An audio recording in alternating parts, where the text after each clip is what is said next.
half a day and welcome to the show, everyone. I want to thank you for watching wherever that may be on KUAM TV 8, TV 11, Facebook, YouTube. We're all over the place.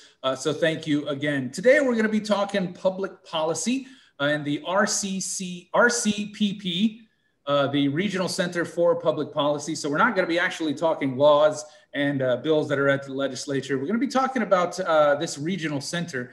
So joining me today, we have Daena Mansapit. She's from the UOG Endowment Foundation, and Dr. John Rivera.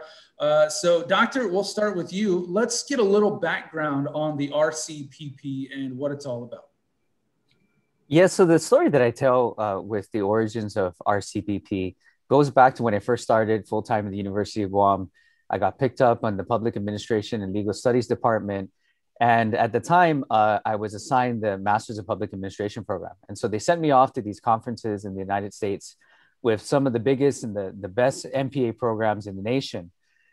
And one of the sessions that I attended was this session where they were hosting a panel of some of the top MPA programs in the nation and talking about some of the work that they were doing. So that, really interested me. And so I went to the session. There was a lot of hype around it. A lot of people were talking about, what the next big things are. And really what it ended up happening was that they started talking about some of the good work that they were doing. And the highlight of that panel was, at the time, because it was election time, was this idea of getting voters more engaged. And so the big thing back then was them putting together a website to kind of put all the information of the people being elected on the website so that they can get more information out to the voters, so that voters could be more informed and hopefully get more voter engagement right from that election. And I sat back at that panel and I was thinking to myself, wow, that's great, but really is that it? Not to say that the work wasn't important, but the reason why I was saying that was because just the week before that I came to that conference, we had put on the Great Debate. Right. And if you're familiar with the Great Debate, we've been doing that for over 20 years. It's a student-led initiative. And the Great Debate is usually the largest and last gubernatorial debate before any election. And we pack the field house, we stream it online, and it's a massive endeavor, but it's work of the students. And so when I'm comparing what the US was doing in some of the top universities with what we were doing, I kind of realized that, we were ahead of the ball game, and we were actually doing things and our students were engaging in projects that were pretty impactful to the community. And so I kind of took that and took it back home. And then one of the other things that they were talking about was some of the other programs are trying to find ways to engage the community, but also try to do work in a more professional manner. And some of the ideas that were coming out of that were called solution centers. And so I kind of took those two ideas and put them together. And so the Regional Center for Public Policy was born. I had help, of course, in the guidance and mentorship with Dr. Santos and Dr. Gina Rojas and some other ones. And of course, the support of Dr. Underwood at the time and Senior Vice President and Provost Nita Enriquez. And they all kind of helped to formulate this idea. And we came up with the Regional Center for Public Policy. And it really was born of the effort of trying to take the MPA program, take the School of Business and Public Administration, the programs that we do have, and then the students, and really put them to work in meaningful ways, right? Because one of the things that I'm fond of saying in our programs is that, nobody's going to care for our island and our home more than you. You live here, right? So rather than waiting for everybody else to solve our own problems, why don't we start doing things, right? Why don't we start putting, our efforts to work and our talent to work, and start to really just get the students involved and get them involved in projects that really mean something to the island. And so the Regional Center for Public Policy has been initiated to back that idea. And one of the things that I think that people think about first, as they think about the Regional Center for Public Policy is that, what public policies are you kind of working on and what are you doing? And I think that the answer to that is that we're doing quite a bit, and it doesn't necessarily mean that we do just public policy, but really what we do is we get the students involved and we do work that matters and work that really impacts our island. And I think, the work is pretty important because I know sometimes the legislatures here get knocked for basically just copy and pasting a bill from, California or something, and then, oh, this is our law. But this will help formulate these public policies here that are tailor-made for Guam, from the students, from concerned individuals. So kind of building things from the ground up and really giving us a stake in making these our own. I think that's pretty important. Absolutely, right. And it's not just about, the policy and the bills that come out at the end of the day. It's about the work that it takes to get there, right? And engaging in we always talk about the students being the next generation of leadership, but sometimes I find that we say that the next generation of leadership, but we never give them the abilities to be on that stage yet, right? And we kind of hold back talent only because they don't have a degree and they're not ready yet. But what we do is we put them to task, and we tell them that you are ready, and that we tell them that you have a stake in this game, and that we want you to be engaged in the process. And the process is not going to be perfect, right? And you're absolutely right about that. Is that part of some of the challenges that we do have is that there are all of these bills and there are all of these policies out there that really just kind of get thrust upon us, right? And they get given to us, and they don't really work for us. If you live a day in the life in the islands, right, you realize that we are like places, but we are unlike anything else you've ever experienced. And unless you've lived a day here in your life, you're not going to understand that and understand why it's really important that we have a say in what we do. And one important thing right there in the title of the school is Regional Center for Public Policy. So you're looking to really make this a regional thing, to have groups from other islands, from other nations, come out here and just kind of help us iron out some things. Oh, absolutely, right, and that's a great point. It's not just, and the University of Guam by nature is a university for the region, right? We're this side of the Western Pacific. We're the only U.S. accredited four-year institution this side of the Western Pacific. And so it's in our mandate and really our DNA to service the people of the region.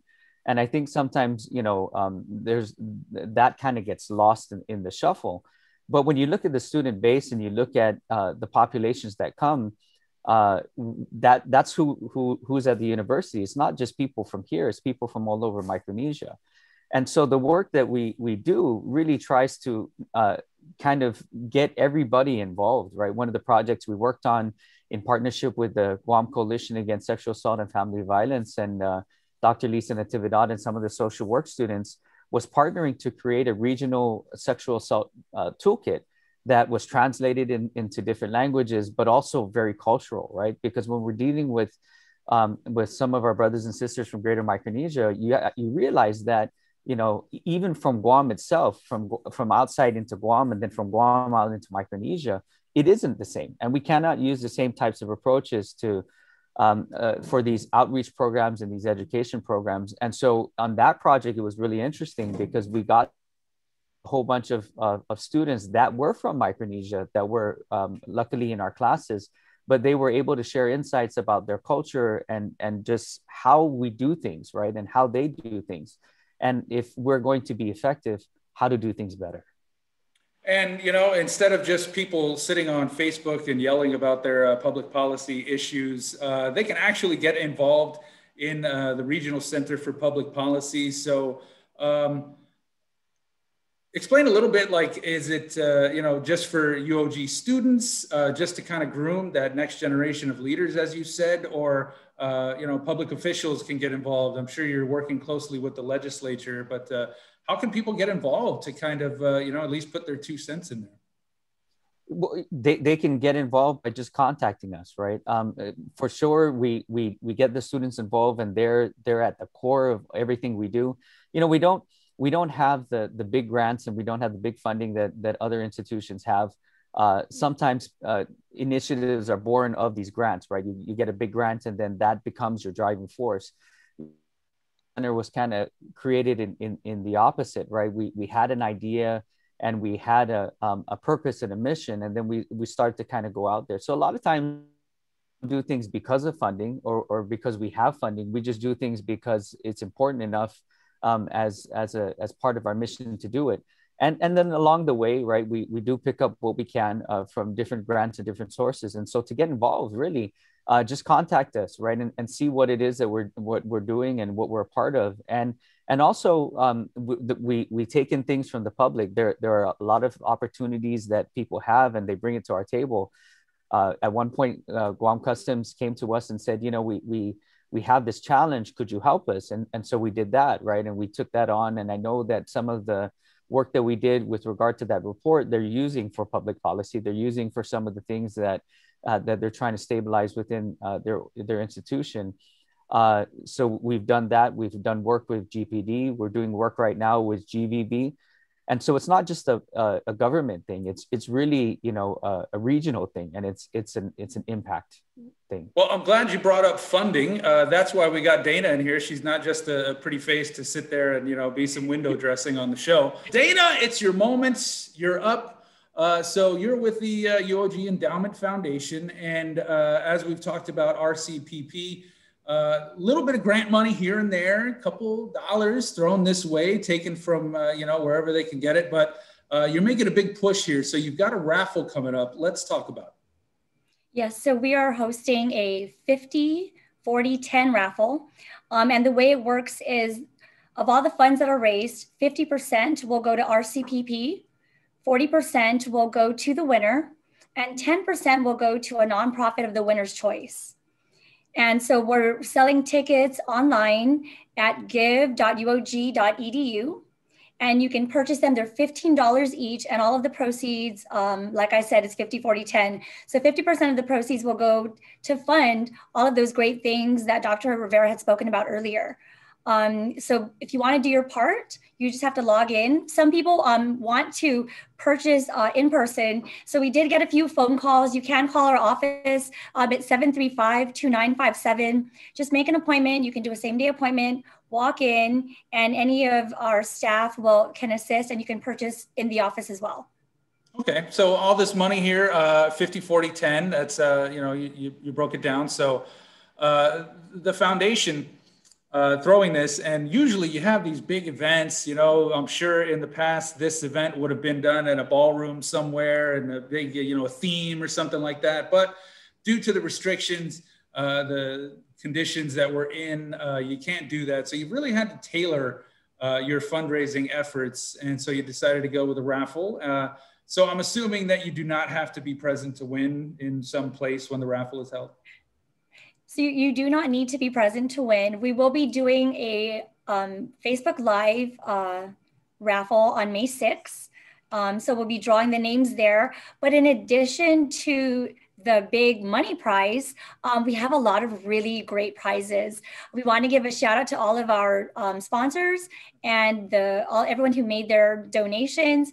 One of our biggest prizes is a PHR membership valued at $400. And you pick between either the Premier membership or the room membership. And the difference is Premier has the golf passes and the room membership has 3 rooms, and you get all those other great benefits. So, big thank you to Mr. Gary Yo, Mr. Milton Morinaga, and Mr. Shige Miyoshi for donating that prize to the raffle. We also have gas gift certificates that we'll be raffling off. We have gift certificates from Hyatt, Hilton, and Westin as well. So purchase your tickets, give.uog.edu, $15 each. And remember, the more tickets you purchase, the bigger the pot prize. All right, so you're not, okay, so good. This is based on, it's not like, hey, we're gonna donate $5,000 to the RCPP. However much people buy, 50% of that is going to the center. And then the individual wins, and they get to donate to a charity. That's a pretty good little incentive that you guys added. So May 6th is the drawing, and that's the big one that you have now, the big push for the RCPP. As I mentioned, you guys, you always have these big fundraisers. You've got the ball, you've got things in the ballroom and different events, but you've had to kind of switch things up a little bit this year, in the past year. But you do have some things in the works. So let's go ahead and talk about those real quick. Well, currently we're getting ready for 2022. It's a very big year for not only the endowment, but for UOG as well. So 2022, the endowment will be celebrating our 40th anniversary, and the University of Guam will be celebrating their 70th anniversary. So we're looking to meet up and reconnect with a lot of our big donors and sponsors throughout the years, who's made it possible for us to get this far. And hopefully we can help celebrate again.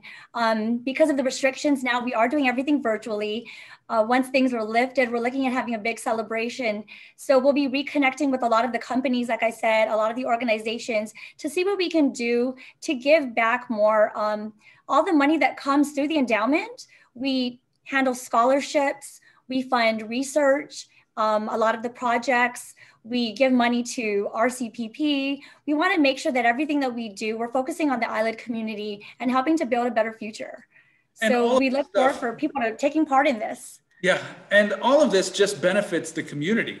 And your donors, they know that over the years, the past 40 years, if they donate, they invest in these programs that you have, the giveaways, then that helps these students with the scholarships and different things at UOG. And then they just keep that here on island. And so it all benefits the community, just like what RCBP is doing over there. So get your tickets, go to the website, order them, only $15 a piece. And the more you buy, the bigger the pot is. So you can get your share of that. Dr. Rivera, anything you'd like to add before we close out? No, I just like to thank you for having us, right? As we've been talking about, it really is a community effort, right? And as you pointed out, we don't do this work alone. There's so many people behind the scenes, the endowment, the news that gets us out there, and really we don't do this by ourselves. So thank you to everybody, and please support any charity that you can, or any endeavor, because it's worth it, right? During these times. This is where our people shine, and this is where we need it the most, right? So go out there and do your part. Absolutely. Well said. Daena, anything you'd like to add before we go? No, I just want to say thank you to Dr. Rivera, Dr. Santos, for all the great work that you guys do every day. Thank you, Andy, for having us on. And a big shout out to everyone who is going to make this event really successful. So thank you, everyone. We appreciate it. Thank you both for your time. And that's it for the episode. Thanks for watching.